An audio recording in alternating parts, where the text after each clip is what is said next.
The rain was heavy, the sky was dark, and I was standing outside my own home begging to be let back in. My heart was breaking, my voice shaking, and the door closed in front of me. That was the moment I lost everything. But the truth is, it didn't start there. It began long before that night. It began in a small, peaceful home filled with light, laughter, and love. In the beginning, life felt gentle. The mornings were warm, the air was soft, and joy lived in the little things. I would wake up with peace in my heart, and beside me was a man who truly loved me. We shared simple moments, preparing meals, smiling without effort, believing that nothing could ever break what we had. I remember the day he held my hand and said, "Whatever happens in life, we will face it together." And I smiled, believing it with all my heart. Yes, together. But something inside me slowly began to change. Time passed, and I became busy, very busy. People started to notice me.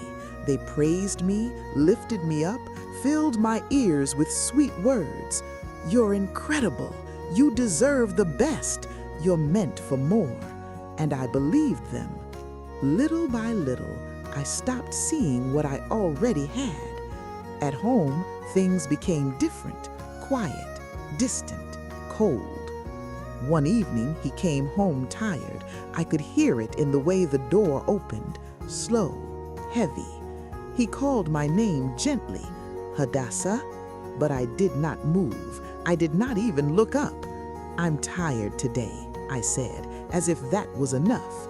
He asked softly, "Is there something to eat?" And something in me hardened. "You just got here. Can you relax first?" He stayed calm. "I've been working all day." And instead of understanding, I pushed back. "And I've been busy too." The words grew sharper after that. Warmer voices turned cold. A simple moment became a wound. And then a quiet warning appeared before me. A message, a verse. "By much slothfulness, the building decays." I saw it, just for a second, and I ignored it. It is strange, isn't it, how wisdom can stand right in front of us and we simply scroll past it. Another night came. Rain tapped against the windows, soft but steady. He had prepared something special, a table, candles, a quiet effort to bring us back together. "You did all this?" I asked. "I thought we could spend the evening together." But instead of seeing love, I saw something small. "You could have just given me the money." The moment those words left my mouth, something broke. I didn't hear it then, but it broke. He looked at me, not with anger, but with pain. I wanted us, not money. But I had already gone too far. "You think too small," I said. And just like that, love was pushed aside by pride. That night, he walked out, and I let him. Days passed, and I began to chase something else, a different kind of happiness, something louder, brighter, more exciting. Life is short, I told myself. I deserve to enjoy it. My friends laughed. The lights were beautiful. The music was alive, and I felt free. Or at least, I thought I did. "What about him?" someone asked me once. I shrugged. "He'll be fine." But was he? While I was dancing under golden skies, he was sitting alone at a table meant for two. While I was chasing joy, he was holding on to what was left of love. And even then, I was warned again. The wise woman builds her house. I saw the message. I paused, and once again, I turned away. How many times can truth knock before we stop opening the door? When I finally returned home, I was smiling, carrying my bags, carrying my pride. But something felt different. The house did not feel like mine anymore. There were lights inside, voices. I opened the door slowly, and in that moment, my world collapsed. Standing there was someone I trusted, and beside her was the man I once called mine. She said softly, "We got married." The words echoed in my chest. My mind raced. My heart refused to accept it. No, this can't be real. But it was. Every moment came rushing back to me. Every word, every choice, every warning I ignored.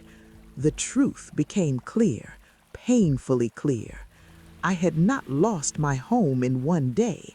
I had been tearing it down, piece by piece, with my own hands. I fell to my knees, desperate. "Please, we can fix this." But his voice was quiet, firm, final. "You left me long before the trip." And in that moment, I understood. Some losses don't happen suddenly. They grow, slowly, silently, until there is nothing left to hold. The rain poured harder as I stood outside, alone. My chest tightened, my breath became heavy. This can't be happening. But it was. I had destroyed what I was meant to protect. And then everything went dark. Until suddenly I woke up, gasping, shaking, alive. It was morning. The light returned. The silence felt different. It was a dream, but it did not feel just like a dream. It felt like mercy. He walked in, looking at me with concern. "Hadassah?" And in that moment, I saw clearly. Not just him, but the chance I still had. I ran to him, holding on like someone who had just been pulled back from the edge. "I saw everything fall," I whispered. That day, everything changed. I opened the word, and this time I did not scroll past it. "The wise woman builds her house." The words felt alive, real. I looked at him with a heart that had finally been broken in the right way. "I have not respected you." My voice was no longer proud, no longer loud. "I want to build, not break." And for the first time in a long time, peace began to return. Not all at once, but gently, like the morning light filling a quiet room. I began again, not with pride, but with humility, not with noise, but with care. Because a home is not built by beauty, not by talent, not by what the world praises. It is built day by day with love, with respect, with truth. And sometimes mercy comes as a warning before loss becomes real. Don't just watch this. Read the Bible for yourself. Grow in truth. Live by it. Turn away from lies, because the kingdom of Yahuwah is at hand.